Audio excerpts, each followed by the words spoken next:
മനുഷ്യനെന്ന് വിലയില്ലാത്ത കാലമാ, മനുഷ്യത്വമെന്ന് മരവിച്ചു പോയ കാലമാണ്. നാൽക്കാലികളായ മൃഗങ്ങളെ പോലും അതപ്പതിക്കുന്ന രീതിയിലാണ് മനുഷ്യൻ ഇന്ന് സഞ്ചരിച്ചു കൊണ്ടിരിക്കുന്നത്. എന്നാൽ എൻ്റെ പ്രിയമുള്ളവരെ, 72 ദിനരാത്രങ്ങളെ പ്രാർത്ഥനയോടെ കണ്ണിൽ എണ്ണയൊഴിച്ച് എത്രയോ മനുഷ്യ സ്നേഹികൾ പ്രാർത്ഥിച്ചൊരു പ്രാർത്ഥനയുണ്ട്. ഇന്നവരെ നമ്മൾ കണ്ടിട്ടില്ലാത്ത നമ്മുടെ ഒരു കൂടപ്പിറപ്പായി മാറിപ്പോയ അർജുൻ എന്ന് പറയുന്ന ഒരു സഹോദരനുണ്ടല്ലോ. ആ സഹോദരന്റെ പ്രാർത്ഥനയും അല്ലാഹുവേ അതിന്റെ റിസൾട്ട് പുറത്തു വരുമ്പോ ആ പ്രാർത്ഥന ഇന്ന് നിഷ്ഫലമായി പോയതാ. ഒരു മരണവാർത്ത സങ്കടപ്പെടുത്തുന്ന, വേദനപ്പെടുത്തുന്ന, ഏതൊരു ഹൃദയവും പിടിച്ചു കുലുക്കുന്ന, കണ്ണുനീരനയിക്കുന്ന ഒരു വാർത്തയാണ് നമ്മൾ കേട്ടത്. ആ സഹോദരന്റെ ലോറിക്കകത്ത് ആ സഹോദരന്റെ ശരീരമുള്ളത് വാർത്തയാ നമ്മൾ കേട്ടുപോയത്. അല്ലാഹുവേ, ആ കുടുംബത്തിന് നീ സഹനതയും ക്ഷമയും നീ കൊടുക്കണേ അല്ലാ. ഇതുപോലെയുള്ള ദുരന്തങ്ങളെ തൊട്ട് നീ കാക്കണേ അല്ലാ. ഇനി ഒരു അർജുനമാരും ഞങ്ങളുടെ കേരളത്തിൽ എന്നല്ല ഒരു നാട്ടിലും നീ ഉണ്ടാകാനിട വരുത്തല്ലേ അല്ലാ. എത്രയോ വാഹനങ്ങൾ സഞ്ചരിക്കുന്ന ഒരുപാട് സാധുക്കളായ ഡ്രൈവർമാരുണ്ട്, അപകടങ്ങൾ പെടുത്തല്ലേ അല്ലാ.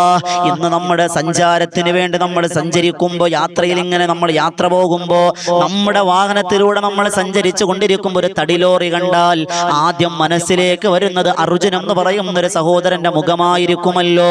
ഒരു തടിലോറി കണ്ട ആദ്യം വരുന്നത് അർജുൻ എന്ന് പറയുന്ന സഹോദരന്റെ മുഖവും പേരുമാണെങ്കിൽ ഇന്ന് വരെ നമ്മൾ ആ സഹോദരനെ നേരിട്ട് കണ്ടിട്ടില്ല. ഒരു പ്രാർത്ഥന കൊണ്ടെങ്കിലും ആ സഹോദരന് വേണ്ടി നമ്മൾ എത്രയോ സമയം ചിലവഴിച്ചിട്ടുണ്ട്. അല്ലാഹുവേ, ആ കുടുംബത്തെ നീ അനുഗ്രഹിക്കണേ അല്ലാ. ആ മക്കളെ നീ അനുഗ്രഹിക്കണേ അല്ലാ. എൻ്റെ പ്രിയമുള്ളവരെ, ഇത് പറയുമ്പോഴും ഇന്നും മനുഷ്യത്വത്തിലും മനുഷ്യന്റെ പേരിൽ മതത്തെ തിരഞ്ഞു നടക്കുന്ന കാലമാ, മതത്തിന്റെ പേരിൽ തമ്മിലടിക്കുന്ന കാലമാ. അങ്ങനെയുള്ള കാലഘട്ടത്തിൽ ഒരു മനുഷ്യ സ്നേഹം നമ്മൾ മറന്നു പോകാൻ പാടില്ല. എന്റെ കച്ചവട ചരക്കുകൾ പോയാലും എനിക്ക് പ്രശ്നമില്ല, എന്റെ വാഹനം എനിക്ക് പോയാലും പ്രശ്നമില്ല.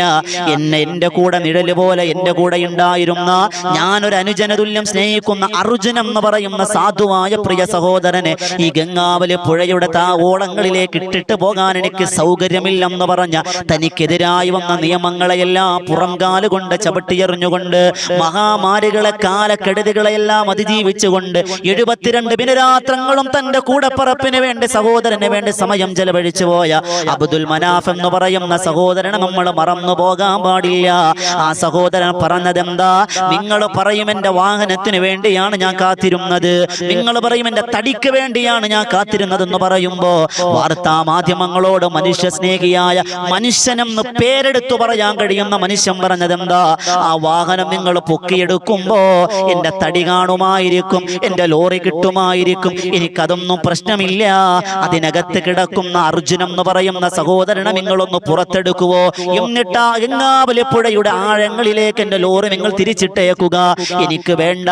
ആ സാധുവായ ചെറുപ്പക്കാരന്റെ അർജുൻ എന്ന് പറയുന്ന സഹോദരന്റെ അമ്മയ്ക്ക് കൊടുത്ത വാക്ക്, പൊന്നുമോനെ, ആ പൊന്നുമോന്റെ വിവരം കൊടുക്കുമെന്നാണ്, ആ വാക്ക് ഞാൻ പാലിച്ചു എന്ന് വിങ്ങിപ്പെട്ടിക്കൊണ്ട് ഒരു മനുഷ്യ സ്നേഹി പറയുമ്പോ, എന്റെ പ്രിയമുള്ളവരെ, മനുഷ്യനെ ചേർത്തു പിടിക്കാൻ കഴിയണം. മതങ്ങളുടെ വേലിക്കെട്ടുകളെ പുറം കാലുകൊണ്ട് ചവിട്ടിയെറിയണം. ഒരമ്മ പെറ്റ മകനാണല്ലോ, ഒരു സഹോദരിയുടെ ഭർത്താവാണല്ലോ, സാധുക്കളായ കുഞ്ഞിന്റെ അച്ഛനാണല്ലോ. അല്ലാഹുവേ, ഈ മനുഷ്യത്വം ഞങ്ങൾക്ക് കാണാതിരിക്കാൻ കഴിയില്ല. ഇതുപോലെ ഒരമ്മ പെറ്റ മക്കളെ പോലെ ചേർന്ന് ജീവിക്കാൻ നിങ്ങൾക്ക് ഭാഗ്യം തരണേ അല്ലാ. വർഗീയതകളെ, മതത്തിന്റെ പേരിൽ തമ്മിലടിക്കുന്നവരെ പുറംകാലുകൊണ്ട് ചവിട്ടിയെറിഞ്ഞുകൊണ്ട്, വീണ കിടക്കുന്നവനെ നെഞ്ചോട് ചേർത്തു പിടിക്കാൻ കഴിയുന്ന, മാനുഷിക മൂല്യങ്ങളെ ചേർത്തു പിടിക്കാൻ കഴിയുന്ന മനുഷ്യരായി ജീവിക്കാൻ ഞങ്ങൾക്ക് ഭാഗ്യം തരണേ അല്ലാ. നീ ഭാഗ്യം തരണേ.